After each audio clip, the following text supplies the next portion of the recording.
Hari ini kami datang bersama anaknya Bang Egy Sujana untuk memenuhi panggilan klarifikasi karena Bang Egy sakit lagi di luar negeri, maka kami yang disuruh oleh pihak keluarga untuk hadir pada saat ini. Alhamdulillah tadi kami sudah ketemu dengan penyidiknya dan langsung mengantarkan surat kepada DIR dengan situasi kondisi Bang Egy.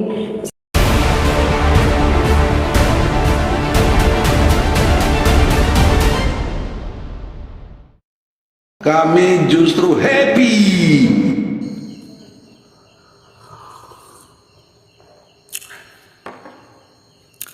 Setelah dilaporkan oleh Joko Widodo, kami merasa happy.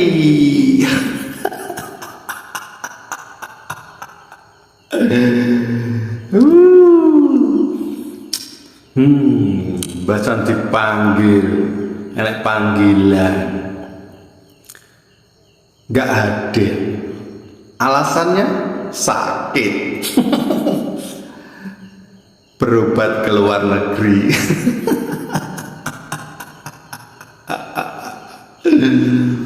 Yang datang anaknya. Sujono lagu lama. Salam waras. Nah ya, jadi Egy Nurjana ini kemarin itu mangkir dari panggilan Polda Metro Jaya. Katanya sakit dan berobat ke luar negeri. Wah, boleh tuh. Kemudian tadi malam Polda Metro Jaya itu press release ya, menyatakan perkembangan dari kasus ijazah laporan Pak Jokowi ke Polda Metro Jaya.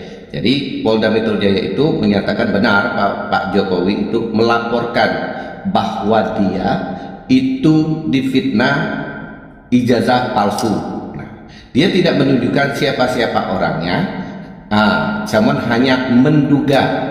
Jadi nantinya bahwa ada kejadian tanggal 26 itu di mana orang-orang yang diduga, ya, kalau diduga kan boleh, diduga melakukan fitnah, nantinya dia serahkan sama ke polisi bahwa masuk tidak ini delik aduannya bahwa benar dia itu difitnah dengan bukti-bukti yang dia bawa.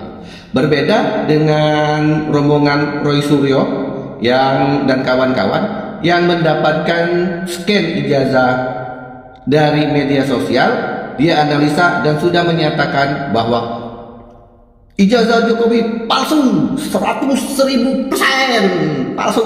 Nah, itu bedanya orang terpelajar dengan orang yang emosional. Jadi kita itu ya harus berhati-hati ketika berhadapan dengan hukum, ya. Jadi jangan sekali-sekali menyatakan bahwa orang itu sudah terpidana tapi bersalah tapi belum ada keputusan dari polisi. Jadi kalau kita bilang itu menduga, itu kan silahkan nantinya dibuktikan dari laporan polisi, kemudian ditingkatkan ke pengadilan dan akan nanti diputuskan. Nah, setelah diputuskan memang benar orang ini bersalah. Jadi kehati-hatian itu dalam itu ya, tapi kan bagi para pembenci yang akan merusak keharmonisan dan dengan kegaduhan yang diciptakan di negeri ini, ya sudah dengan yakinnya bahwa ini palsu, bahwa ini skripsinya salah, bahwa ini palsu. Nah ya itu kan jadi mereka ini ya akhirnya kena batunya sendiri. Kemudian ya bersiap-siaplah buat Roy Suryo yang setelah diperiksa bahwa memang benar di tanggal 26 itu ada di mana dan segala macamnya. Itu kan cara polisi bekerja untuk mencari kebenaran dari laporan seorang warga negara yang bernama Joko Widodo. Jadi ya siap-siap saja kalau nantinya akan digelar perkara bahwa begini dan ditetapkan tersangka, baru deh Anda dari penyelidikan kemudian di BAP. Kalau sekarang kan sekedar hanya diminta klarifikasi dan sabar juga buat Roy Suryo untuk mendapatkan baju Sofinya ya. Oke, salam waras semuanya. Buat Egy Nurjana, semoga cepat sembuh ya. Nah, salam waras semuanya. Kita perlu belajar sedikit ilmu hukum ya. Saya bilang sekali-kali, kita perlu belajar sedikit ilmu hukum agar kita tidak dipermainkan di negara yang demokrasi tapi hukumnya dimain-mainkan. Tuh kan, seperti orang-orang yang mengerti hukum tapi mempermainkan hukum ya. Seperti Roy Suryo, apalagi Egy Nurjana. Waras. Kait pemanggilan Roy Suryo dengan Tifa ya, hari ini teman-teman mesti bersabar, nggak usah terlalu gemes ya kan. Kita sih pengennya kan ini langsung proses cepat gitu ya, pelaporan Pak Jokowi ini. Tapi memang teman-teman harus pahami bahwa ketika Pak Jokowi memasuki pelaporan ya sebagai korban ya melapor, dia tentu ada prosesnya ya. Yang pasti yang pertama prosesnya adalah pihak kepolisian akan melakukan yang namanya penyidikan pendahuluan gitu ya. Makanya mereka dipanggil. Nah, statusnya masih apa? Masih saksi-saksi gitu ya. Orang-orang ini masih saksi-saksi. Dan kemudian dalam tahap penyidikan ini kan dalam rangka mencari apakah ada unsur-unsur delik pidana sesuai apa yang dilaporkan korban, dalam hal ini Pak Jokowi gitu ya. Ini dalam prosesnya gitu. Nah, jadi wajar-wajar aja kalau saat ini mereka Jumawa, Tifa, Roy Suryo merasa oh begini doang lah, terus dia klarifikasi kemana-mana, bikin framing lagi kemana-mana. Biarin aja, kita mesti bersabar ya, tenang gitu loh. Kayak Pak Jokowi aja tenang, kalem, orang nyungsep. Nah gitu kita harus melakukan hal yang sama. Dan apa yang dilakukan pihak kepolisian ya, memanggil saksi-saksi untuk penyidikan pendahuluan tersebut, ini paralel dengan apa? Dengan proses uji forensik yang dilakukan oleh kepolisian gitu. Jadi sama, emang terlihat lambat tapi itu cepat loh prosesnya. Lihat dalam waktu dekat ya, kalau memang ditemukan unsur-unsur pidana di sana ya, dan hasil uji lab atau forensik yang dilakukan Barreskrim menyatakan bahwa itu tidak palsu, maka matching tuh ya kan, masuklah mereka, naik status mereka, dipanggil jadi tersangka. Amin.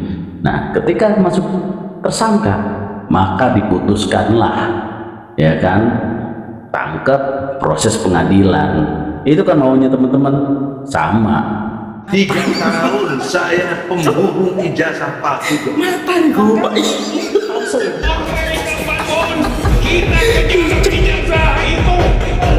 Sampai lu mati, hidup lagi, mati lagi, hidup lagi, mati lagi, hidup lagi. Nggak bakal bisa tuh diungkit ijazah palsunya Jokowi, karena dia asli ijazahnya. Kan itu nih hoax yang dilontar oleh orangnya itu aja. Kita lihat gerakan ini, protes ini, orang itu juga provokatornya. Gerakan ini rombongan itu juga. Jadi provokator ini harus sebenarnya disikapi oleh Pak Prabowo dengan tegas, jangan takut itu, karena jangan biarkan provokator ini jadi api dalam sekam gitu. Dan saya tahu persis ini provokatornya itu juga muka-mukanya gitu, kayak provokator pesanan. Kok kebal banget sih provokator ini, kok kebal banget gitu loh. Betapa nasib para penggagas teori konspirasi ijazah palsu Presiden Jokowi. Dulu lantang teriak sana-sini, seolah-olah punya bukti sakti yang bisa menjatuhkan Presiden ke-7 RI. Tapi sekarang, yang paling vokal, Egy Sujana, malah tiba-tiba sakit dan terbang ke luar negeri. Katanya untuk berobat, ya tentu saja, klise dan basi. Dalih berobat ke luar negeri ini sudah seperti kartu andalan lama yang dipakai ketika tak sanggup menghadapi panggilan hukum. Persis gaya pengecut yang lebih memilih kabur ketimbang mempertanggungjawabkan ocehannya di depan penyidik. Lucunya, Egy bukan sekadar penggembira. Ia adalah tokoh yang sejak awal paling keras memukul jenderang soal ijazah palsu Jokowi. Tapi saat polisi meminta klarifikasi, yang muncul justru surat sakit dan alasan perjalanan ke luar negeri. Aneh bukan? Sehat ketika mengumbar tuduhan, tapi mendadak sakit begitu diminta bertanggung jawab. Inilah potret nyata dari oposisi setengah matang yang cuma jago gaduh tapi nyalinya serapu kertas tisu saat angin penyidikan mulai berhembus. Dan jangan lupakan Roy Suryo, mantan pejabat yang entah kenapa seperti kehilangan arah sejak pensiun. Ketika kasus ini makin panas, Roy tidak tampil sebagai seorang pemberani yang siap pasang badan, tapi justru memilih bersembunyi di balik nama besar Kagama, alumni UGM. Lebih konyol lagi, mereka datang ke rumah Jokowi, bawa-bawa bendera mediasi. Mediasi? Untuk apa? Sudah jelas Presiden Jokowi tidak tertarik menyelesaikan fitnah ini secara kekeluargaan. Tuduhan soal ijazah palsu bukan perkara sepele. Ini bukan urusan pribadi, ini soal kehormatan dan integritas seorang kepala negara. Dan benar saja, mediasi itu ditolak mentah-mentah. Bukan karena Jokowi anti dialog, tapi karena tidak ada ruang kompromi untuk kebohongan. Apalagi kebohongan yang sudah disebar sedemikian rupa, menyentuh martabat seorang presiden, bahkan dipakai sebagai alat propaganda politik murahan. Ketika tuduhan dijadikan alat sabotase moral, maka konsekuensinya pun harus hukum, bukan pelukan damai ala sinetron. Yang paling menggelikan adalah ekspresi kaget dari mereka setelah ditolak. Seolah-olah Jokowi harusnya menerima ajakan damai itu. Padahal merekalah yang memulai dengan narasi penuh fitnah. Sekarang, saat badai hukum datang, mereka teriak minta pelampung. Sayangnya, kapal sudah tenggelam dan publik sudah muak dengan sandiwara mereka. Oposisi macam apa yang menyebar hoaks, lalu kabur saat diminta bukti? Kini, jelas sekali, mereka bukan lagi oposisi heroik yang katanya berjuang demi kebenaran. Mereka cuma barisan panik yang baru, sadar bahwa mainan mereka ternyata makan tuan. Roy, Egy, dan kawan-kawan mungkin lupa, publik sekarang tidak sebodoh dulu. Segala rekayasa bisa dilacak, segala kebohongan bisa dibongkar, dan segala fitnah bisa berbalik menjadi jerat hukum. Karma digital itu nyata, dan mereka sedang mengalaminya. Dan lucunya lagi, mereka masih sempat-sempatnya bermain drama. Seolah-olah mereka adalah korban kriminalisasi, padahal merekalah yang mengawali kebohongan besar ini. Narasi mereka runtuh bukan karena ditekan kekuasaan, tapi karena tak ada satupun bukti yang bisa menguatkan tuduhan mereka. Mereka terjebak dalam permainan yang mereka ciptakan sendiri, dan sekarang baru sadar bahwa mereka bukan pejuang, tapi pemain sandiwara kelas 2 yang gagal.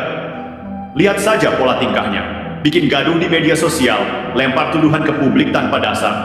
Lalu ketika dipanggil aparat, semua mendadak menghilang, sakit, atau sibuk cari jalan damai. Ya, kami baru. Oke, kami baru selesai. Jadi agenda hari ini itu adalah kami memenuhi permintaan dari pihak Barreskrim untuk menyerahkan atau memberikan ijazah asli Pak Jokowi dalam rangka penyelidikan dengan adanya pengaduan dari saudara Egy Sujana. Jadi ini sedikit berbeda dari yang kita laporkan di Polda Metro Jaya. Kalau Polda Metro Jaya itu Pak Jokowi sebagai pelapor, di sini itu Pak Jokowi sebagai terlapor. Jadi yang dilaporkan Pak Jokowi dan ijazahnya yang seakan-akan dituduh palsu. Oleh karena itu, hari ini kita sudah serahkan semuanya pada pihak Barreskrim untuk ditindaklanjuti, untuk dilakukan uji lab forensik. Demikian sih hari ini. Surat itu kapan, Pak? Surat apanya? Permintaan dari Barreskrim. Surat permintaannya itu tanggal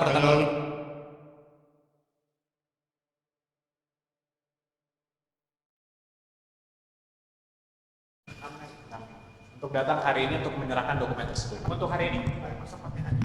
Bukan, memang panggilan untuk hari ini dan Pak Jokowi sudah terima suratnya juga dan beliau memberitahukan juga bahwa harus hadir. Sehingga kita hadir hari ini membawa langsung ijazah tersebut. Pak, tidak, karena hari ini itu memang agendanya permintaan dokumen. Penyerahan dokumen. Jadi Pak Jokowi bakal kita belum tahu karena kita masih menunggu semua dari para penyidik, sehingga mungkin nanti untuk detail penyelidikannya seperti apa itu mungkin bisa ditanyakan langsung kepada penyidik. Kami belum tahu juga. Ijazah SMA dan ijazah kuliah sudah kita serahkan, 2 dokumen situ, dan nanti infonya kami akan diberitahu lagi ketika ujinya sudah selesai. Ada tanda terimanya. Sedikit aja ya, mungkin karena ada data-data pribadi kan, tapi mungkin ini tanda terimanya. Dokumen. Mungkin kan ada data pribadi, alamat dan lain-lain kan, mungkin kami nggak bisa terlalu ini lah.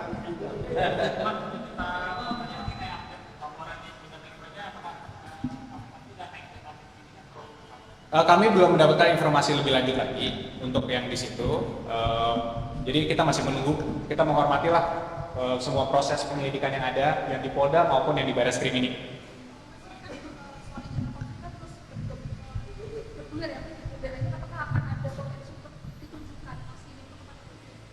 Ya tentunya pada saat kita sudah menyerahkannya ini ke jalur hukum, ya biarkanlah berproses secara hukum nanti Pak. Apakah ini nanti penyidik memiliki kewajiban untuk menunjukkan, apakah penyidik nanti harus memeriksa lab forensik, itu semua kami serahkan semuanya ke penyidik.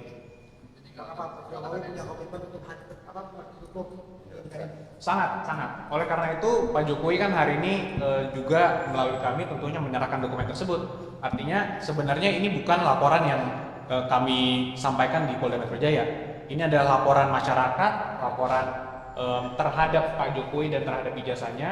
Tapi beliau bersedia karena memang sudah perintah atau memang permintaan dari penegak hukum yaitu Barreskrim di pihak ini, sehingga itu dipenuhi oleh Pak Jokowi. Tapi ada alasan khusus dari kenapa Pak Jokowi Tidak ada alasan khusus karena memang agendanya adalah hanya penyerahan dokumen, sehingga kan memang bisa dilakukan itu. Yang ada. Ini kan terkait Pak Jokowi sebagai terlapor, apakah ada kesiapan juga nantinya memang Pak Jokowi harus diperiksa di Barreskrim sebagai terlapor? Tentunya siap, tapi kami semua kembali lagi kami menyerahkannya kepada pihak polisian. Jika nanti penyelidik melihatnya seperti apa, tentunya kami akan kooperatif dan Pak Jokowi juga siap. Dan dibuktikan hari ini ijazah aslinya dibawakan langsung.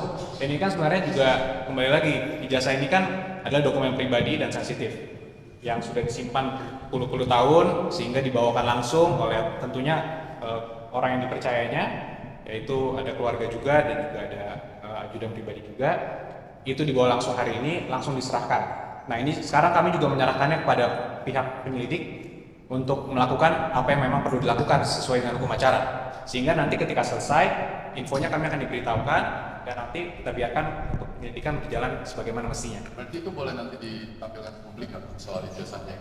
Nanti bisa ditanyakan langsung pada para penyelidik. Pak, tapi kalau dari pesan Pak Jokowi sendiri sebenarnya memperbolehkan nggak sih untuk menampilkan? Jadi dari awal itu kan memang kami sudah sampaikan.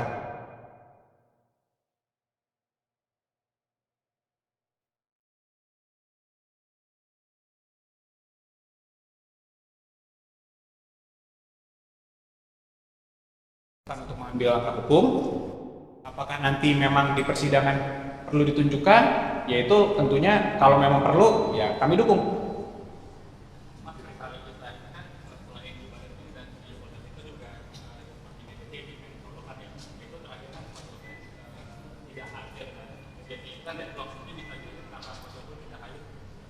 Nah,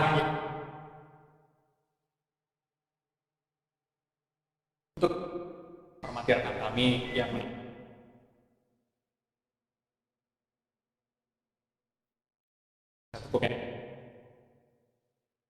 menyampaikan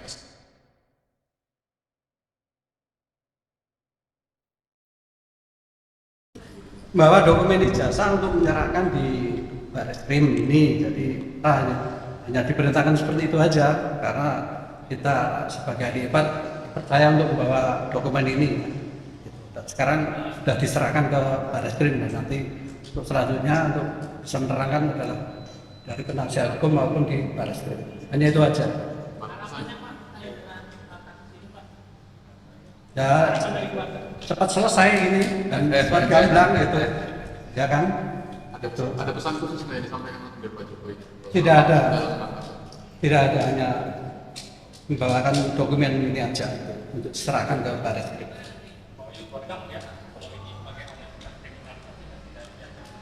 Kita tidak bisa, ya kita serahkan pihak kepolisian saja nanti.